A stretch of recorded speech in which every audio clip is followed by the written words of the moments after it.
I cannot wait to be a total me, which was a freak. Sorry, a freak.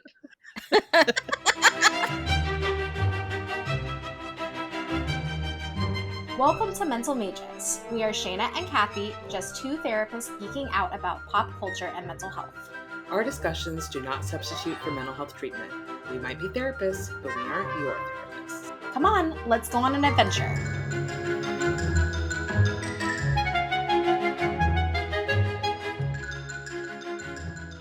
Welcome back to Mental Mages. We are super duper excited this week to have a special guest. We have Cricket Leigh with us. And she's going to tell us a little bit more about her. But she is here and she's ready to introduce herself. Thank you. I'm so happy to be with you guys, Shayna and Kathy. It's a real pleasure. I've been one of those people that did a million careers because I was trying to be a struggling actor, and you always have to have these other jobs going on, right? So, but I started out in my town of Michigan, doing theater, musical theater, improv, and I then was lucky enough to go to NYU for my undergrad. I was studying there to be a classical theater actress, which is really funny now because that's just so not me. Anyway, I mean, I could do it, but I think I was just acting at acting school. Like I was like, oh, I'm going to be this kind of person. And my mom would You say feel like, like you had to do that or something? You yeah, felt like I that's guess your I next did. step? Because here's what it was. Nobody had been to college in my family, right? So that's like big. So I was like, oh my God, I have to do this. I can't suck. So I was like, okay. What's the most coolest? Oh, a really, really like serious actor. I'm going to do that. I think that's what I mean, didn't put it together, but I must have. And I was like, okay, if I can do Shakespeare and Chekhov, it's like a ballerina. If you can do ballet, you can do any form of dance. So I was like, if I can do the classics and do them really well, I can do anything. And that's true. But I cut out a big part of my personality and humor and just to do that, right? So I did that and I graduated with honors, which was a big deal because I was ADHD and barely graduated high school. So there was a lot in that, like a lot of meaning in me graduating. And I went to Chicago and I did theater and just did theater for a long time. That was my love. I never had a real interest in film. Even when I moved to LA in my early 20s, I just was like, ugh, I don't want to do any of these movies. I just want to do the stage. And it's nice there because there's less of it. So you can really do some great work. Whereas in New York, it's like just throw a stone and there's great work everywhere. So I liked it, and all my theater friends from NYU or all my friends from Chicago Academy for the Arts, where I went to high school, we all ended up there being like, okay, what do we want to do? How do we want to be creative and support each other? And I had been auditioning for this show, and this casting director was like, do you do voiceovers? And I was like, I don't know what that is. And I mean, you're in the middle of your monologue. Like, you're like this. I waited in line for 5 hours. And this guy is so bored, and I'm gonna just knock his socks off. And he stops me, and I'm like, no. He goes, you should be doing voiceovers. And I was like, oh, okay. Okay, thanks. I was like, oh my God, that's all? Like, so I left, I cried, I'm sure. And then another year goes by. I see the same A guy. year, yeah. I go in with a different monologue. I'm like, ha ha. He goes, are you doing voiceovers? I told you last year. I was like, and then I was more ballsy. I go, I'd love to do whatever that is, but I don't know how. So tell me. And he was like, okay, you go do this, you take a class, you get a reel, and then you'll find that. And I was like, I thought it was like jingles where you like sing like Starburst candy. And I was like, oh, it's not that at all. Oh. And so I started booking, Johnson and Johnson baby shampoo and, Chevy and, whatever weird Johnson lotion, all these goofy things. But I was booking, I was making money, and I was like, he was right. Like, that's cool, right? And I love that nobody judged you on your person. It was not about your person. Your person was not the product, which was lovely as an actor. So people would show up auditions, they'd have their baby, they'd be in like, sweatpants. And I'm like, I love you. Like, this is cool. You're really finding the product as your voice. And so I did that. And when I went to LA, they were like, well, it's not as many, commercials here. It's more animation. And I was like, yes, I can be a total freak.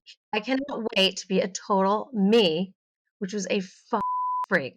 Sorry, a freak. Like, I wanted to be a weirdo, I wanted to sing and dance and jump around and act just like a complete fool, and you can with animation. I was like, "This is the best." I could do accents and I could they just didn't care, the weirder the better, and I was like, "I think this is my thing." And then I auditioned for this thing, the Avatar: The Last Airbender, and I Ever was heard of like, it? "What is this weird what is an avatar?" Now it's like, we all know what that is, and what is a air bending what is that? Like, I just was like, "Okay," moving on to the little sides that they give you, and it just said, "Goth girl, 15," and I was like, "Oh, yeah, I am chipper. That's What? me. No. I'm Oh, I'm never it's gonna not get that." me. No, I was the opposite. I was like, Yeah. I don't know if I could do this. Like, this girl's cool, and I'm like a total dork. Like, I just felt not her, Of course, I didn't see a picture or anything yet. And so I went into Nickelodeon, which is amazing, Wow. Yeah. and it's colors and like there's the green slime, like fake green slime everywhere. And it's just like, it's beautiful and iconic. And I was like, what am I doing here? I studied Shakespeare. I don't understand how I got here. But I was like, thank you, God. Okay, fine. I can. But I was always like an imposter syndrome, total. Like, they're going to find out I don't know anything. They're going to fire me. Okay, moving on. Right. So I got in the booth and they were like, okay, do this line, don't ever break up with me again. And they're like, okay, way less energy. And I was like, oh, oh, don't ever break up with me again. They're like, less. They're like, don't move your face. And I'm like, oh, don't ever break up with me again. But don't ever break up with me again. Perfect. I was like, oh, what? And I thought, okay, I left there. There's no way I'll get that weird thing. I don't know what that was. And then I did. And I was like really nervous because I had to change my voice, right? To really get into her and get into that, like, it's low, but it's also like, I don't know, it's a texture thing. Kinda gravelly, Yeah. yeah. Mhm. Yeah. Yeah. But also like no inflection at all. Mhm. They're like, no, no, no And that's expression. And I was like, how do I act? Well, okay, so how do you find acting within a flat sentence, right?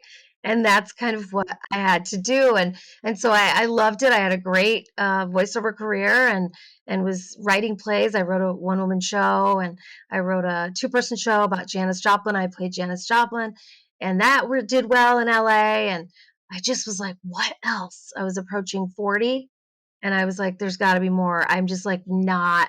I feel like 12 of my gifts were totally not being applied to anything.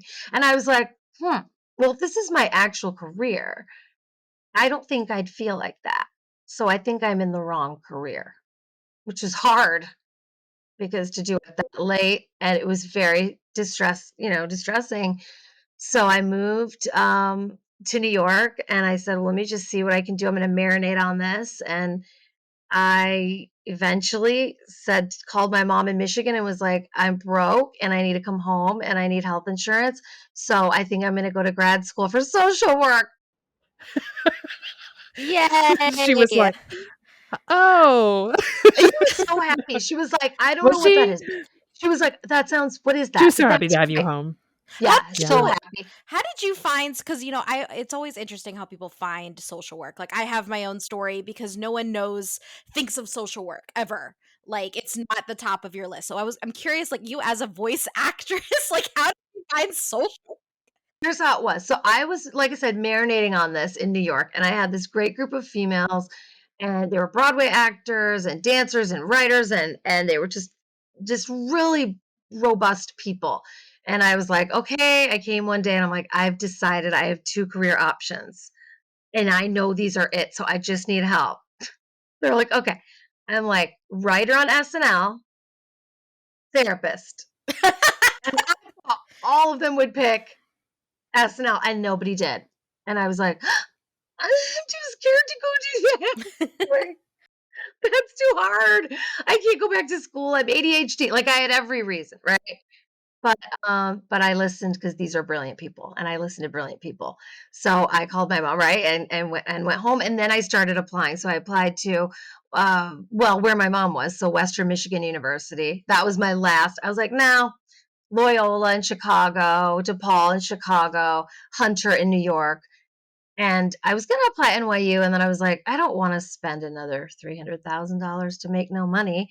So I just stuck to those, and I decided Western because I could live at home, Save and I money, loved it. It was spend a time with your wonderful mama. program. But here's what happened. During those times, I went to Western and talked to the God, I guess she was the head of the Health and Human Services. And I just said, "Hi, I don't know the difference between psychology, psychiatry," like, I was like, "or counseling, or therapy, or social work." And I took notes, like, I was like, and she explained it. And I was like, "So how do I know which one I should do?" And she said, "Do you feel like you like to advocate for people?" I was like, "Yeah." She's like, "Do you feel social justice?" I'm like, "Yes."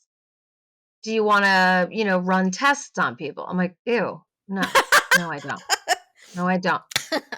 So she goes, "The most jobs are in social work, and I think that's where your heart is."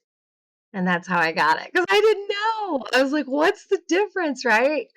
So it was really amazing. I mean, as an actor, it is so easy to be a therapist because as an actor, you're getting scripts and you're like, oh, she has a hunch for some oh, she must have hurt her hip in that accident.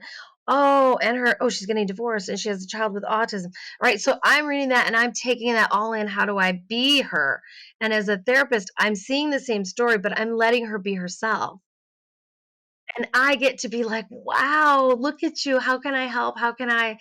It's just the best feeling. It's really cathartic. So when you discovered it and you started grad school, did you feel like this is what is using all of the rest of me too? I thought, "This is using those 12 things, but it's not using the other 10." So I knew that wasn't it completely, but that was scary because if it wasn't it, what am I doing? But I just stayed spiritual about it. I stayed centered and I was like, okay, I'm scared as hell. I am way older than these people by 20 years. I'm just going to go and be me and I will use these skills. I didn't know how. But I was like, "I'm gonna trust that these are," and I never in a million thought I would mash those 2 together. I mean, just never. I just was like, "Okay." When I started to get clients, I was like, "I love this. I love adolescents. I love teens." I was like, "This is my jam." I would go into their homes and meet their grandmas and go to their med Oh reviews. I mean, no. I did all of it. So I did love it. I didn't think, though, it was the end. The thing about me is, though, nothing ever is. Like, I think I'll be 80 and be like, "Well, maybe I wanna open a flower shop." Like, I just am endlessly oh, I don't wanna open a flower shop. Do you? It's a whole joke. That's hilarious. It's a whole joke because before, like, when it was soon after I got licensed, so I guess I had been in the field for like 3 years. I was burnout. I was at that level of burnout that they talk about in social work school, and I was like, "I'm just gonna go be a florist." And like, I looked up, like, how to be a Oh, florist. wow. Like, Right, like, I how to be a started to social do worker. that. And because there's Yeah. something very well, I think the reason I use that example is because it is the opposite of what we do. Nobody needs our the plant needs our attention, but that's so limited, and we know its trajectory. We don't know people's. They're a nightmare. I am too. I mean, my therapist would say, right? So I feel like I started to really dig it because I was like, wow, these kids come into the office for outpatient and their parents are like, can you just fix them? And I realized in 2 minutes that it's the parent or the grandparent. So home based was an incredible way to start and train because I would just see everything and be able to do family therapy and couples and it was amazing, and, then I did a little bit of infant mental health, which I realized I didn't love. That's really tough. I don't know, I think and there was all these, certifications you could get, and I just didn't feel it, and then I was outpatient, and then I was a clinical director at a wonderful space called Blend Health, BLND, and they're incredible, they're in Ann Arbor, Michigan, and what they do is concierge mental health. So they do home based, but for any economic background, right? So it's amazing. So we would go do yoga and then we'd have therapy. We'd have coffee and we'd do therapy. It was just really natural and lots of Zoom, which led into the pandemic. So I was okay doing Zoom. And I left that job in October last year, and I just wanted to sort of marinate on what my next steps were. And I just thought I need to meld all of the pistons. Like I need them all firing. And how do Yes. I do that? Right? So I just talk to fans mostly. I could do so many Comic Cons and I get to meet the most incredible humans. I'm very blessed. They all say, "Oh my God, thank you." I'm like, "You have no idea. You're so much more special than me. You just are." And so I then get to ask them what they thought of this idea. And then I just started it about 2 months ago and it's a Patreon. Basically, it's MindBender therapy. So it's the idea that there is this other element. The premise is that my character May went to therapy with Cricket after the show ended, and how great she's doing. Well, she's doing great anyway, but how keeping everything in is maybe not Yeah, she as she healthy. needed to figure out how to Yeah, to express express herself a yourself. little better. So now I'm just really building this. That's where I'm at, and it's been incredible. So I this is why I love your show and what you guys do. Yeah, and I think that's where, using pop culture, things like that I've always integrated in, Shayna's always integrated into the work that we do. It's such a great way to connect with people because we really love the things that we love. And so when I was looking at your Patreon, my first thought was like, I have never seen anything like this before. And then the second thought I had was it's so accessible because you have multiple tiers, that like even just starting at $5 a month, someone You has still access get a to all lot. of these top. Yeah, Yeah, a lot of stuff. yeah. And so I don't know if because I guess like from like even just the basic tier, you have a lot of like content that you're wanting Benefits. to. Yeah, Yeah, yeah. they get a So lot of go into a little bit benefits. about what your vision is. Sure. So the vision is on the most fundamental level, what gets me going, right? Like what excites me. And mental health excites me. Animation. I love pop culture too. But I really wanted to give a gift to the Avatar fans. And that meant May had to be prominent. And I toyed with like dressing like her, doing the whole show as her. I was like, how do I do this? And I worked with so many friends of mine to like flesh this out. And they were like, that's a little nutty. And I was like, I know. Okay. Yeah. Okay. Like, and it's time consuming, right? So I did one video though where I did cosplay as her. And that was my first video. So it's me and her. Meanwhile, I don't know how to edit. Like I'm learning all of this while I'm going. I'm like, oh, this, right. Oh, music. Yeah, that's probably important.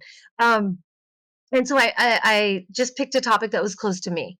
And that topic was when a sibling is toxic and you have to separate yourself from them. And I did it as a sibling or family member. So that, and nobody asked for that one. I just wanted to do it. And then I said, what other ideas? So people will send me little ideas. So now we're going to plan for like a live stream. But there's a $5 a month where you still get all that. And more once I create it, right? And want your ideas because the whole thing is curated for them. I'm not coming in there with some agenda at all. And maybe that's confusing, I think, to some. I think some maybe just want me to, and I'll do some of that. And then there's like a 15, a 22, a 50, and then there's only 10 spots for $100 because that's for people that want a one-on-one hour with me every month. And it is not therapy, but it is navigation, life navigation, talking. Um, they could talk about the show. Like I would talk about anything. I'm an open book, you know? So I hope it's accessible. Thank you. It's Yeah. it's really And then just, amazing. I mean, go Yeah. ahead. Like I just know how like so many of my friends just love Avatar. And Avatar is one of those things that even like a lot of adults, so I grew up watching it as a child. Like it was coming out when I was a kid. And so I remember the new episodes coming out on Nickelodeon and everything. And a lot of my generation, a lot of my friends, it's the same thing. But then even friends of mine that are like, in their 40s, 50s, um, love Avatar and have connected to it and, just like see so much value in such like it's so positive. Yeah, it's positive and it's about balance. Hello, like as a therapist, I mean, yeah, it's about wellness. It's about loyalty. Um, Redemption. yeah, I think you're right. Like when we were doing it, I didn't read the full script, so I'd be like, oh, what's happening? Am I a bad guy? Like no one knew, and we would record together, which was really, I've never done again. Like no one does that. So it'd be Oh, me and wow. Dante Yeah. in a little booth, in a huge booth, but you had little partitions, and then Mark Hamill might be behind us or somebody else. That's like Were really you rare. just like, were you just Um, like, what is my um, life? I was like, oh, I'm so nervous. Like I was a freak. I was like, no, of course. I mean, I think if you're Mark Hamill, you're like, yeah, this is my life. Well, you're Mark Hamill, but yeah, I think me and Dante were like, what are we doing? Who are we? Like, are you a king? Like, what am I? Like, we really didn't get Yeah. it. Yeah. Yeah. Because we're also, remember, when we leave that session, we're auditioning for a billion other things that might not make it. Or, I was very close to like Doc McStuffins, and I wanted that so bad. And I was like, this is mine. I'm Doc McStuffins. And I did not get Doc McStuffins. And Didn't. okay, so, but like, that's what I mean. Now, that would have been very cool too, because kids love that show, and I really wanted to be part of something like that. But anything where I can sing and talk is like my jam. So I loved that kind of thing, and any commercial that I could audition for, voiceover with song, I always loved too. But Dante and I sounded very alike, which I thought was weird. Like he's like, "That's rough, buddy," and I was like, "That's how I sound." I wonder if they picked us on purpose to be like both kind of raspy. I don't know. I never Maybe asked. like, maybe it's like this underlying thing of like the smoke The from the Fire fire, Nation. like I Yes. like kinda. that. Yeah, I love it. And now that we all see each other at Comic Cons, and it's so fun, and we love each other. I mean, everyone's so kind and humble, and we'll be like having a drink at the end of the day together and be like, "Oh my God, did you meet that guy who, was in a wheelchair and built his own Cabbage Man outfit?" Like you're just like, we're in Oh. of these people. Mhm. It's like really beautiful. And I love meeting people who are like, hey, I'm married and this guy made me watch your show and it's really good. I'm like, yay, Yeah. I love Yep. that. Like my stepkids saw it and they were like, what is happening? And I'm like, I know, it's weird. I was on a cartoon. It's so weird. It just is. Ah, It's I so cool. Yeah. I It's really love cool. I love animation. I feel like it's actually becoming bigger again. And, like there's I don't know what you think about them trying to do like live action out of animation. I am not a fan personally Yeah. because I I think mean, animation. no.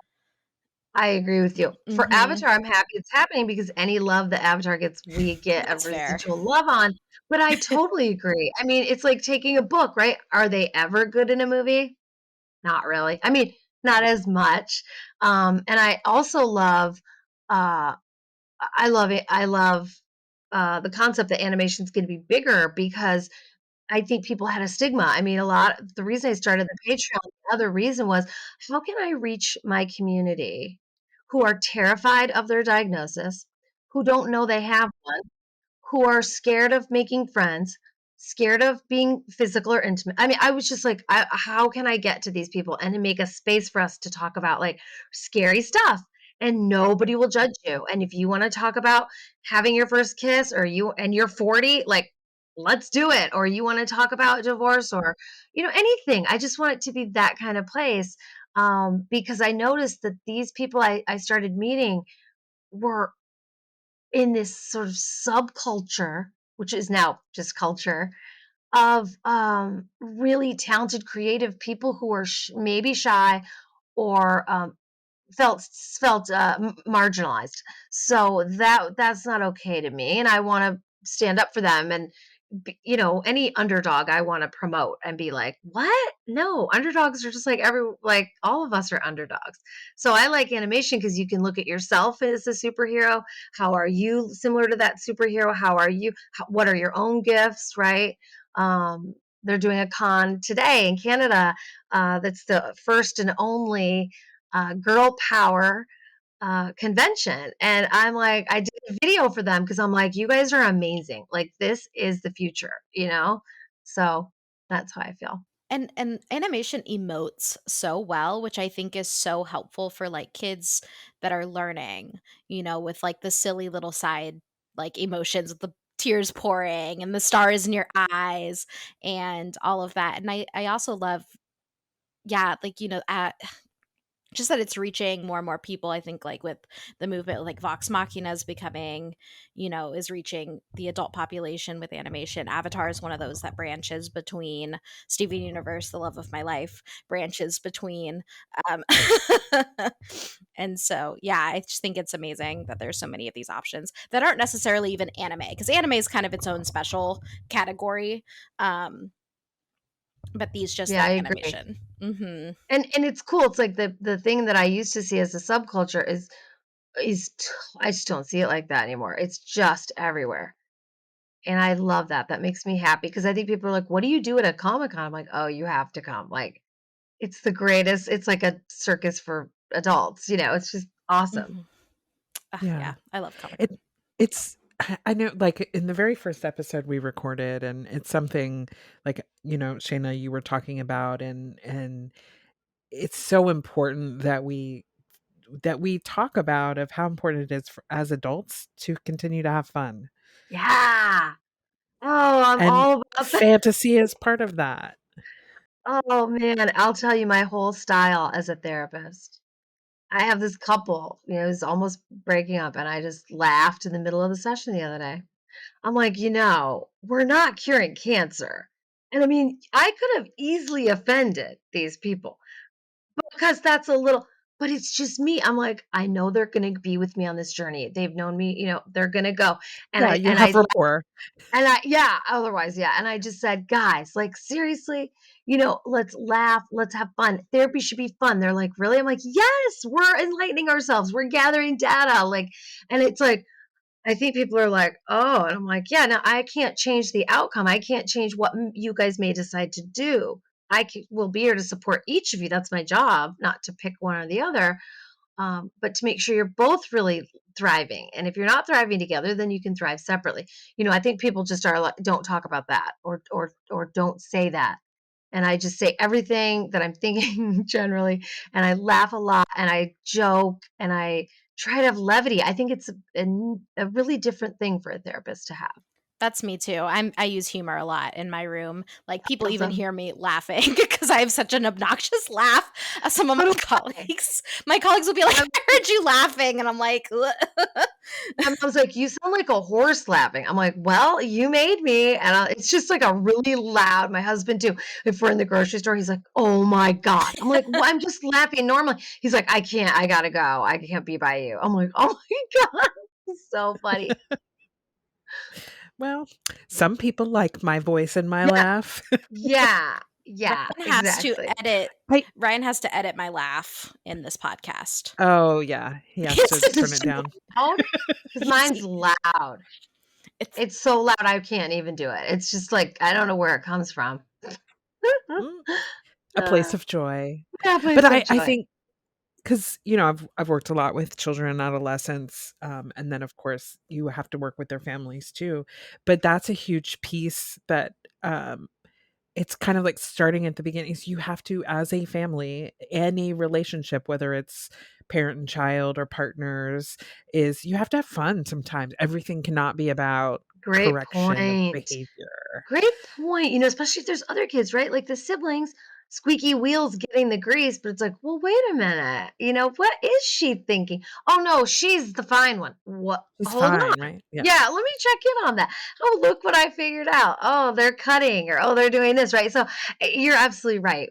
I'm like a total nosy investigator. I'm like, let me get what's going on in here in a fun, kind way, right? Like you're that weird aunt. I'm like the weird aunt that's like, what's going on over here? And I think people like it. And I tell people when I first meet them, like, this is my style. If this does not match, I am not offended, but that's me. And I have not had any issues or someone being like, hey, this isn't working. Like, because I'm also about like getting it done quickly and people like that, right? Because I'm not going to hold your hand for 2 years. Um, I'm going to try to get traction. So yeah, humor is awesome. Yes. Yeah, I use it a lot. I had to use it with With Shayna this week kids. You did? in the group. Oh. Oh, did you have a Oh, you group? put me What's on the the group? spot. Oh, so I actually run like 5 to 7 groups. Yeah, so I Awesome. do middle school boys, middle school girls, high school boys, high Oh, school girls. oh God. And then we go to a group home and do a board game group. A coworker Okay. and I. And You're so a rock star. And I love that. And I would love the data that you can get from the middle school and high school boy. Like that is Woo! amazing. I love my high school boys group. Like they are really like so boy like it always sounds weird when I say this. But like I really love the teen boy population. I just think that they're really fun. I tend to connect well with them because the boys that come to me tend to be Yeah. quirkier. Um Yeah. Right. And they need validation and like someone to be like, yes, empower that. mhm, And exactly. how do you get them talking? I always think like a group of boys from high school would just not say anything. I have just been it's incredible just to watch the environment work on them because I think so many of them are just want to connect. And I've watched one kiddo that's I've watched from middle school and now he's actually graduating high school. And just the change when he first started doing middle school, like first doing group, his low, we always do highs and lows. His low was always I'm here. That's my low. I'm here. To now being like, I want to go first. I want to share about my week. Um, I know like, yeah, they bring me they are so funny. And I'm constantly laughing in that group. And sometimes what they say, because they're high school, they're teenagers, so they'll say something, and I'm like, I should not be laughing at this. I should not be laughing. Totally. I do that with my couples clients. I'm like, oh God. But I ran a group for our court once, and that was really fun. So it was teen boys who had done something a little infraction, but some of them had done that infraction like 5 times. So like they had to come to this Sure. group. But what was cool about my town, they were so smart with this grant. Like, so the boys would come, but the parents had to attend. And it was fascinating. They would be angry. They would kick the parents. I don't know why I'm here. And I'm like, oh, I can't wait to explain. It's so awesome. Yeah. And if you don't come, it's okay. But guess what? He wants you here. It's like, it was so beautifully done. And I too loved them and laughed a lot. Mhm. It's a beautiful group. Like honestly, all of them are really special in their own way. And I've learned so much from just doing group therapy. It's very different. And it's very different than like managing a classroom. I mean, I've never actually managed a classroom, so I can't say that totally. But I think, a classroom, you've got I have pretty much all of the troublemakers in that classroom in one room. Yeah, exactly. And so it And then is you're a trip. probably a troublemaker too, so that's the fun. That's how I feel. I'm like, Oh "Oh, I'm a yeah. troublemaker." Oh yeah, yeah. And like, the trouble that they make tends to not be Right. actually, it's more silly, goofy. Um, but yeah, they tell me all the time and they tease me. And they'll say, Miss Shayna, you need therapy. And I'm like, what? I feel like, "Yeah, no, I know. I have it. My everyone but my dog is in therapy." Yeah. Be like, well, Mhm. just so you know. So humor and laughter and geekiness, very Yeah, important. and when I saw that, yeah, I love geek therapy, like, all of that kind of put me into the, "How can I smash this together?" And my eventual big dream is to have a comedy mental health talk show where I would be the hostess, and I wanna be like, Chelsea Handler meets Dr. Phil, and just maybe have clients, but maybe talk about celebrity issues. I don't know. Like, I can't tell yet. I'm just like, I have the seed, and I'm just like, gotta figure out how to make that happen. But that would be my like big, big dream to be able to do that. And when you think about it, that does that mesh all 12 and all 10 of the parts of your Yeah. personality? Yeah, it's everything. Like, I wouldn't mind getting Mhm. up at 4 in the morning to go do that, because ew, I get up at, like, Yeah. 9, Yeah. 10. I don't wanna, Yeah. but you think about, like, the things you've done for free that you loved, or the things, like, I'm like, that's the lane, and I just want a broader audience. I feel like I just need way more people. I need to reach more people, and a talk show or something could be, like, a way to reach more people. So could a podcast, which I'm interested in doing, um, but yeah, so that's kind of those are the next little steps for Cricket Lee, and really, and that's why the brand is Cricket Lee Talks. So it's about me talking as a therapist, me talking as an actress, me talking as your friend, or just I also love stand up. So it's putting all of it into a weird little baby. We'll see what happens. I loved this line. This was from your about on your Patreon, that I loved the way that you discussed it. And um so if I'm sure we have listeners that aren't familiar with Avatar. So there's the premise is that there are people that are benders. They can bend the elements depending on what, you know, they were born into, and your character was not a bender, so she did not have that ability, but you've made her a bender, um, Yeah. a mind bender, Yeah. and She's a mind bender. We all she's are. a mind bender.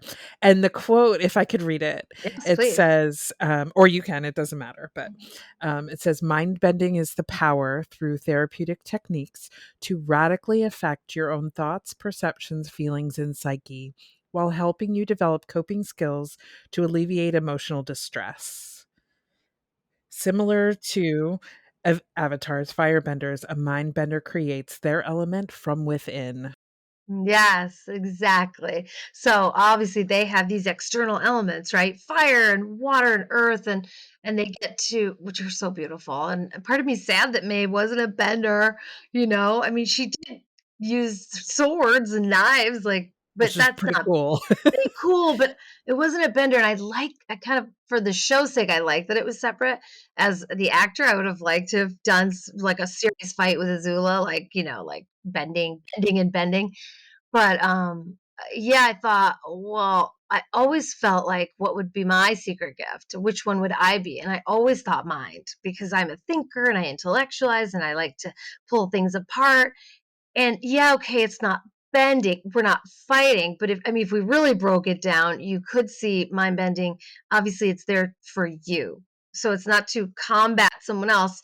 Oh, it could be to combat your own barriers, your own demons, your own, stuff you're dealing with, family members, or your own diagnoses, or just behavior and thought patterns that are not helpful, right? Like, how do we make them more helpful? So I thought my mind bending was the best name for it. And it's true. How do we do that and gain coping skills knowing that ours is the only element that we generate from in. Yes. And I don't know, it also feels like being a mind bender is then something you don't have to be born into. You That's can right. cultivate that. You can cultivate that anytime. And there are people that come. I've got the guy, with depression at 40, and he's like, I don't think I have that. I'm like, well, you have every trait. Maybe you don't. You got every trait. He's like, really? I'm like, yeah. But that's because you were told what depression looked like. We were showed on TV. And, so it's fun to be like, it's okay. Let's handle it now that we know what's happening, but yeah, I think going to therapy, figure whether it's therapy or church or working out, whatever your thing is to feel really well, I think is a mind bender. That's somebody who's willing to sacrifice a little bit of time to be their best human self.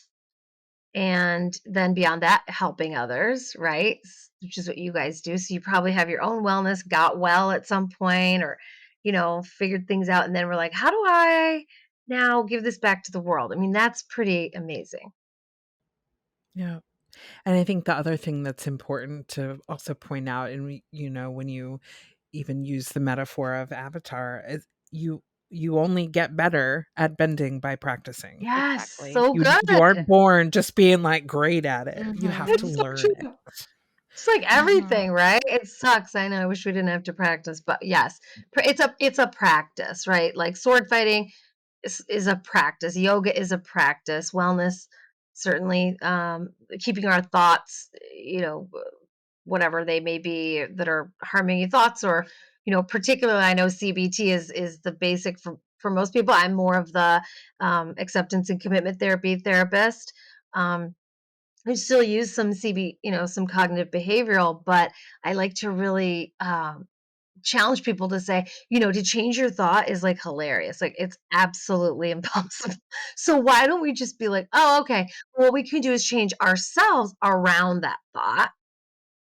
And that's total mind bending. That's like reprogramming your brain and the way you think, the way your parents brought you up. It's deprogramming, it's recircuitry, it's all that stuff. So I think you're right. There are a lot of, through lines through all the stuff we've been talking about. Yeah, is there anything else, or specific things that you think people would want to hear about? Well, tons. I mean, we could talk for ages about this stuff because we all geek out on the same stuff. Yeah, But Mhm. we do. actually, I have one because you in your email you had mentioned um, discussing practical versus hard self care. And so I'd love to hear your take on what that, because self care is, it's misinterpreted and misunderstood a lot of time. I know. I'm not even sure I like the word. Like, I wish we could rename it. I don't know what, but it's just so like, don't, oh, it's like you go through this whole hard grad school and then they're like, oh, don't forget self care. It's like, wait, so that's just like an added, now I have to do that. It's like, it's a chore, right? To some What people. Well, and one of the things like we take student interns actually now hey, this is kind of beautiful. So Shayna started as one of our student interns, and That's this uh amazing. in the last 2 months, 1 month, 2 months, she's taken over our student intern program with Oh, one I of the other love that. therapists. Um but I've talked about it with some of them, and they've brought it up like, oh, that's pounded into our head, self-care, self-care. Yet the grad school programs don't operate in a way that allows us to Exactly. actually do any. It's so funny because when I was in my first year and they brought up self-care, they'd say, okay, how's it going with your clients? Okay, but what about self-care? And you could see all the 20 somethings panic. And I was like, oh, I did a lot. Like, because I had already lived 40 years. Like, in 40 years, you've worked out self-care. You know what that is. I was like, I'd have a list. And afterward, these young people would be like, how do you have that? And I'm like, oh, honey, I cultivated it because I'm older. And then I realized, oh my gosh, that's a gap. Like, that's not fair to them.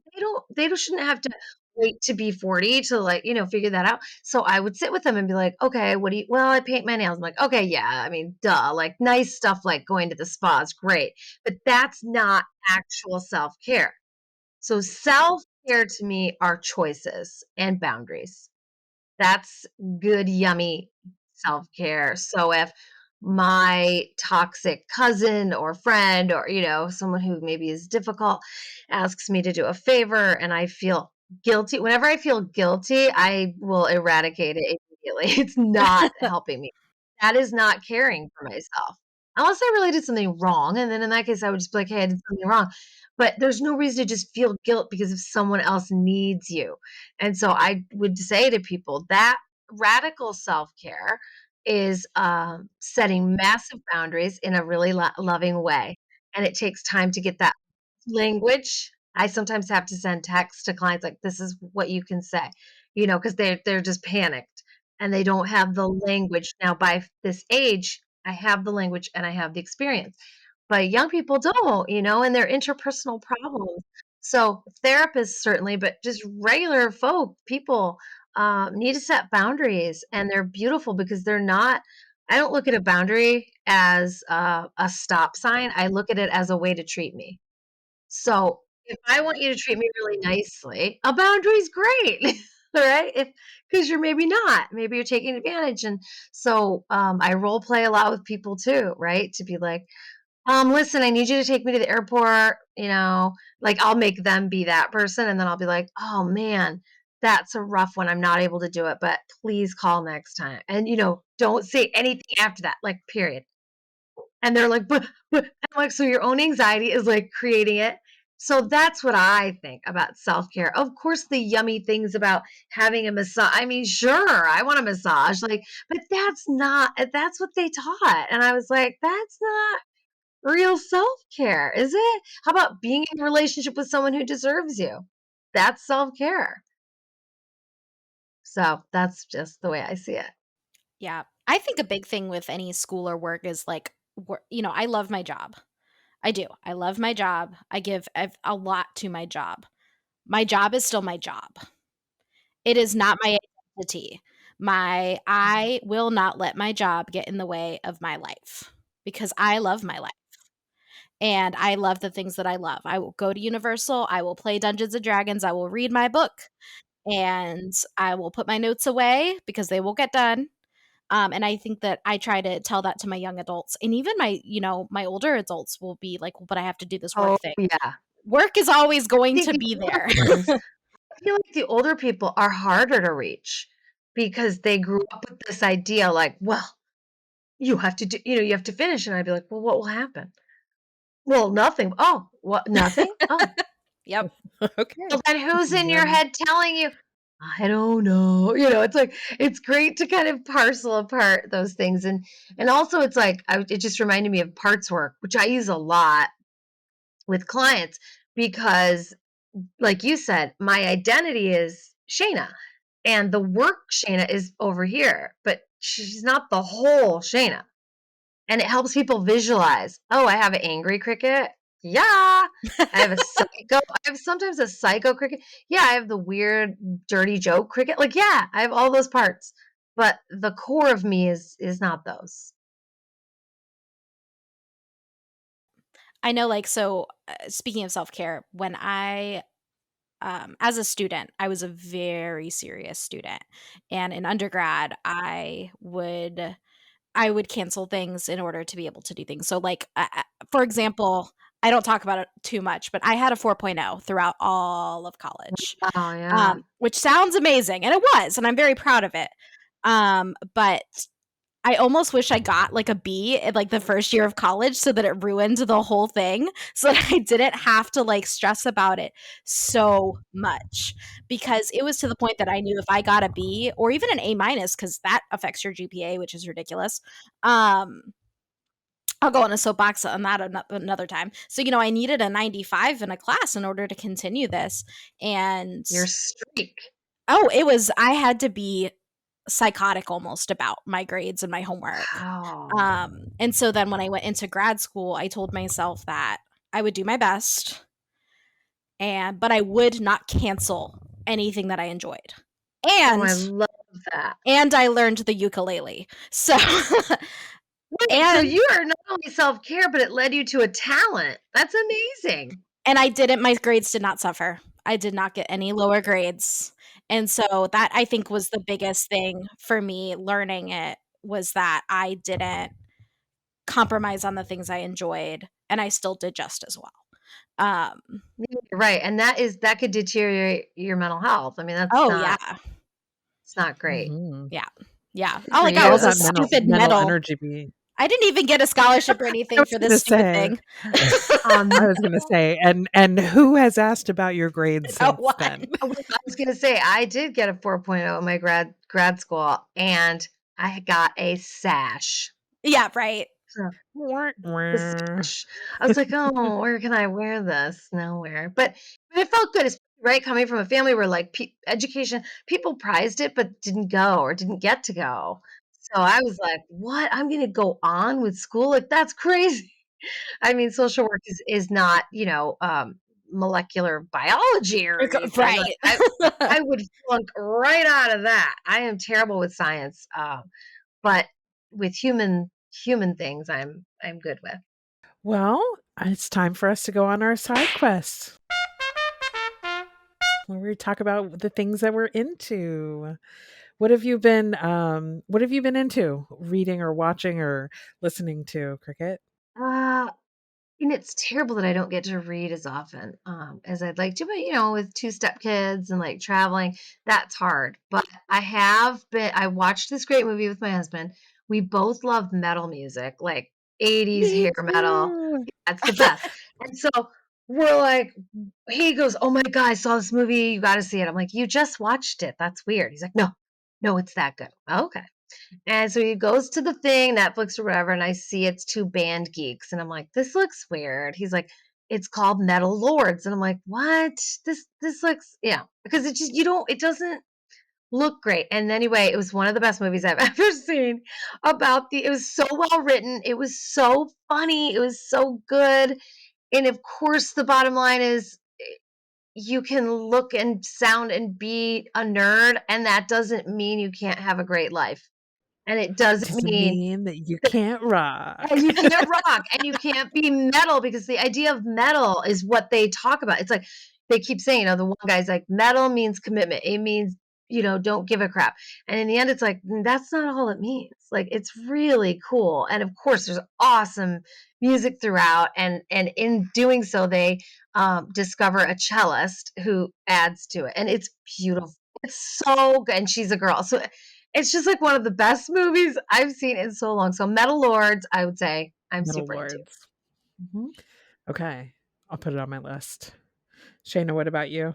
Um, so I honestly my stuff hasn't changed very much since the last week, but I've been reading more horror. So when I get stressed, I read horror. It's my go-to when I'm No, I stressed. get that. So I've been reading some different creepypastas and listening to Baraska, the podcast, which is originated as a creepypasta. So, yep. So that's Awesome. kind of what I've been up to. It's like why I watch Dateline NBC. Like, I feel the same way. Like I'm like, oh, my life could be so much worse. Like this is great. That's how I feel. I'm like, oh, these people. Oh, I'm fine. So I get like when you're stressed, you want to watch just scary, weird, thrilling things. Yeah, be able to control your anxiety. You know what you're anxious about, and you can mediate that. Um, so this is a weird one. I watched the first episode of Murder She Wrote this week Oh, I've never seen that with Angela Lansbury. with Angela Lansbury. Wow. I was like, it was on, I guess, Peacock or something, and I was getting ready in the morning, and I was just looking for something to have on, in the background. And it was one of those things that when I was a kid, I watched with my parents. It was the Sunday night thing that they watched. We had one TV. That's what you watch if you want to watch TV. And I'm sure I had not seen that first one because or if I did, I didn't remember. And so I rewatched it. That's So actually so sweet. It's like, it'd be cool if you just picked it up anyway, but sweet that it was a ritual that your family had And so to put it on in the background is actually comforting. It's yes, and so it was definitely pieces of that, but also, um, it was also a show about murder that is like it makes some sense. I got a message this week from a former colleague, but still friend, and she messaged me something, and she was like, "Huh, so I was watching shows about serial killers, and I thought of you." That's so me Like, too. I love it. great. Love all serial kill sometimes we watch them over, like, that's how much we Yeah, love them. It's terrible. yeah. So yeah, that's what I've been doing. I'm trying to Well, think what thank you else, so yeah. much. Yeah, Oh, anything else? no, I'm trying to think, like, just, like, I love movies and TV, but I can't think of there's so much with these streamings, and now those, us actors are on strike, so, that's interesting, and that's gonna be interesting, and it's gonna mean more, reality TV and more game shows and things instead of really good content. And that I think that's the thing too, like, as a consumer, like, we're not, seeing the side effects of that yet, but, we just spent all this time talking about how much these like, fictional stories and not even fictional, but, I mean, because obviously writers and actors do reality-based things, not reality-based TV, but, like, documentaries and such, um, but how much of what we do and what we resonate with it's so important that I mean, Yeah, the writers are the starting point it's of everything. literally it's mind-blowing to me. As a stage actor, you're never the star. It's always the text, and that's what you follow. It's like there's you could do nothing if you're not following. So to me, the writer is literally always the most radical human out there if you're doing anything creative. Um, and all you have to do is follow it. It's, like, pretty simple. And so that is sad. They want more breaks and they want better pay and they want, the idea that streaming shows can come out so quickly and broadcast shows didn't, and they were able to make a living wage for a long period of time. Now they can't. So working class actors have to, like I did, have jobs galore to try to do it, and then that's just almost, impossible, which means only wealthy people can do it, and then what does that say about our Right. entertainment? That's And what interesting. No, I mean, some are deep and interesting, but some may not be. Yeah, and, like, what would these shows be without the working class actors with the side characters? They're just as important to the context and substance of these things. I Yeah. agree. I agree. So Mhm. we'll see where it goes, but as of today, yep, we're on strike. I can still do Comic-Cons. Um, I cannot record new work, but I can do Comic-Cons and I can meet people and that's awesome because we want to still keep our dates and try to, meet fans and remember the good days when we did have some, great content. So I just Yeah, want to thank you and we will both. again because 'cause I'm sure it will be taken care of. I That hope it so. has to be. We don't know how Yeah. long it will last. It's been, 60 years since this occurred where both were on strike together. So it's like, that's kind of cool and big deal. And we're, of course, all about the writers and them all about us in solidarity. But yeah, I just want to thank you both for, what you do is so important. I love that you bring a bit of silliness or like cheekiness to being a therapist and making it fun and, talking about the five senses. And like, I just think what you do is really cool. And the people who get to work with you are really lucky. Thank you. Thank you, and I'm so excited to see what happens with your Patreon. I'm so Mhm. excited by Thank you. this kind of really dynamic, idea and seeing what you come up with. Thank you. I'm excited too. We'll see. Yay.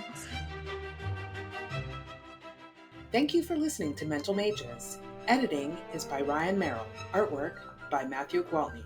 Intro music is Call to Adventure by Kevin MacLeod. Licensed under Creative Commons by Attribution 4.0 license. For more information on our podcast, you can follow us on Facebook and Instagram at Mental Mages Podcast. Well, it's time for us to go take a long rest. Until next time, adventurers.